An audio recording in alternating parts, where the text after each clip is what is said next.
Welcome back to the reading of the poem of the Man God, written by Maria Valtorta, Volume 2. Chapter 260. Jesus to Johanan's Peasants. Love is obedience. 23rd August, 1945. It is not yet daybreak. Jesus is standing in the middle of Doris's ruined orchard, rows of withered or withering trees, many of which have already been felled or uprooted. Around him there are Doris's and Johanan's peasants, and the apostles, some standing, some sitting on the felled trunks. Jesus begins to speak. Another day and another departure, and I am not the only one who is leaving. You are departing as well, if not materially, morally, as you are going to another master. You will thus be joined to other good and pious peasants, and you will form one family, in which you will be able to speak of God and of His Word, without having to resort to subterfuges to do so. Sustain one another in your faith. Help one another. Bear one another's faults and edify one another. That is love. And you heard from my apostles last night, although in different ways, that love is salvation.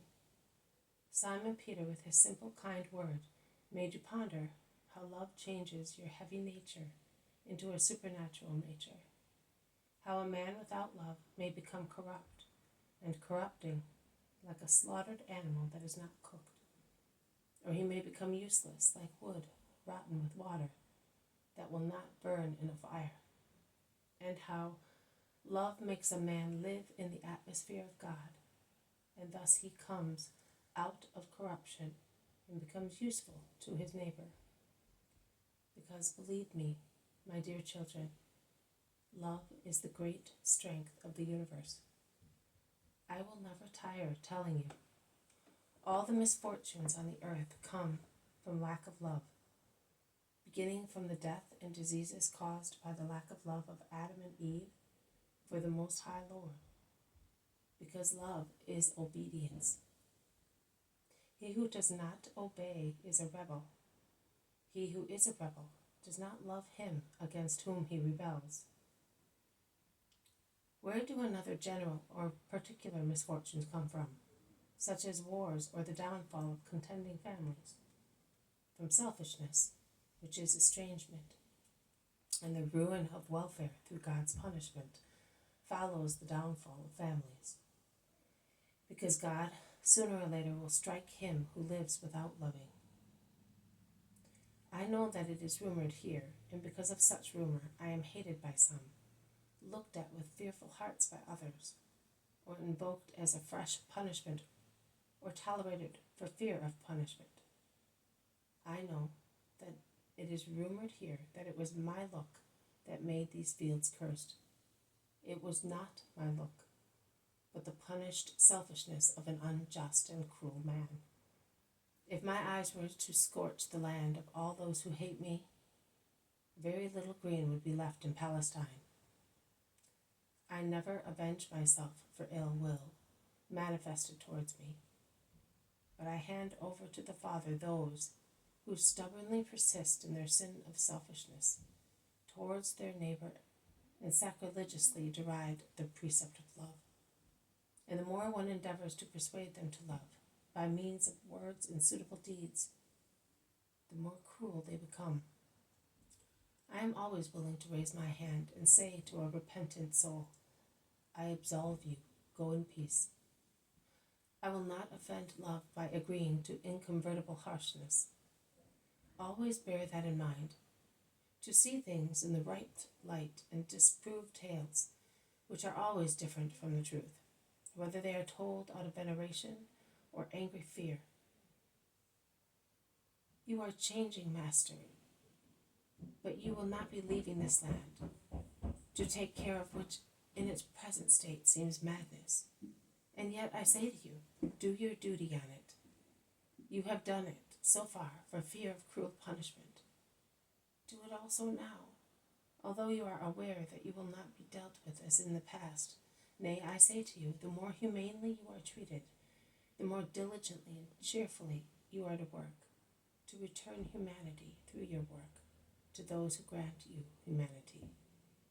Because while it is true that masters are obliged to be humane to their subordinates, remembering that we are all of one race, and that every man is born nude in the same manner, and dies putrefying in the same manner, whether he is rich or poor, and that wealth is not the work of those who possess it, but of those who either honestly or dishonestly have amassed it for them, and that one is not to be proud of it or make use of it to oppress other people.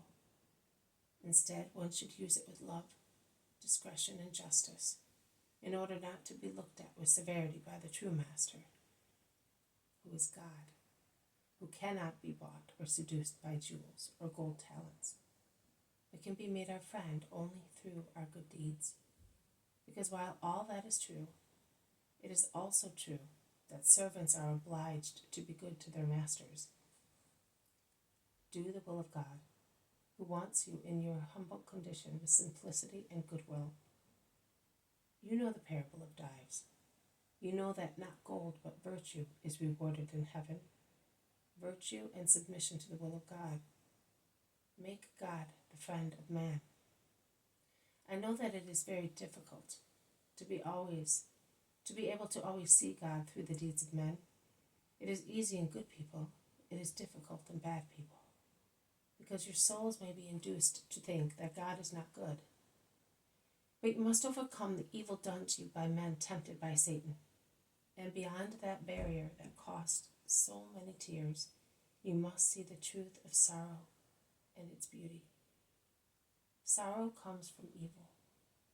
But as God cannot abolish it, as the power of evil exists, and it is the assay of the spiritual gold of the children of God, He compels it to attract from its poison the juice of a medicine which gives eternal life, because the pungency of sorrow inoculates good people with such reactions that spiritualize them more and more, making them holy. Be therefore good, respectful, submissive. Do not judge your masters. There is one who judges them.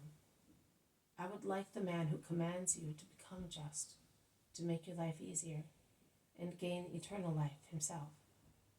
But remember that the more burdensome the task to be accomplished is, the greater is the merit in the eyes of God.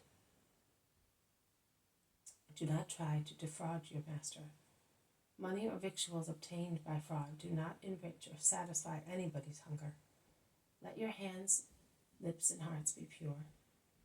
You will then keep the Sabbaths and holy days of obligation with grace in the eyes of God, even if you are compelled to work in the fields.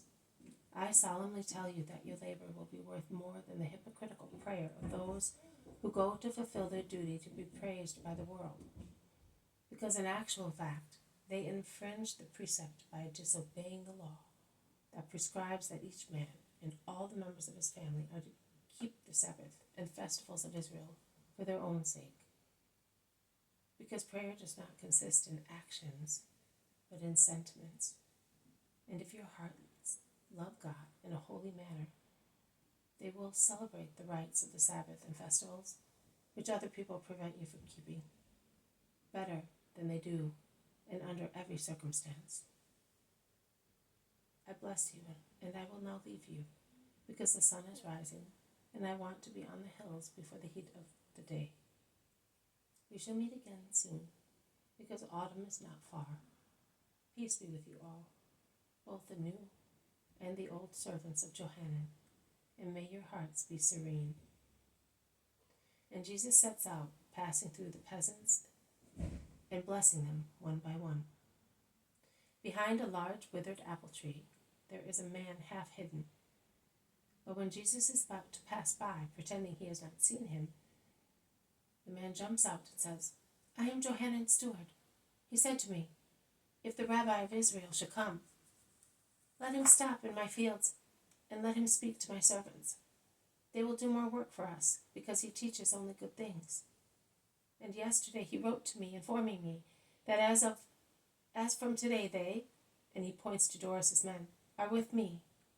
And these fields belong to Johanan, and he says, if the Rabbi should come, Listen to what he says and act accordingly. Let no calamity befall us. Load him with honors, but see if you can get him to revoke the curse on the land.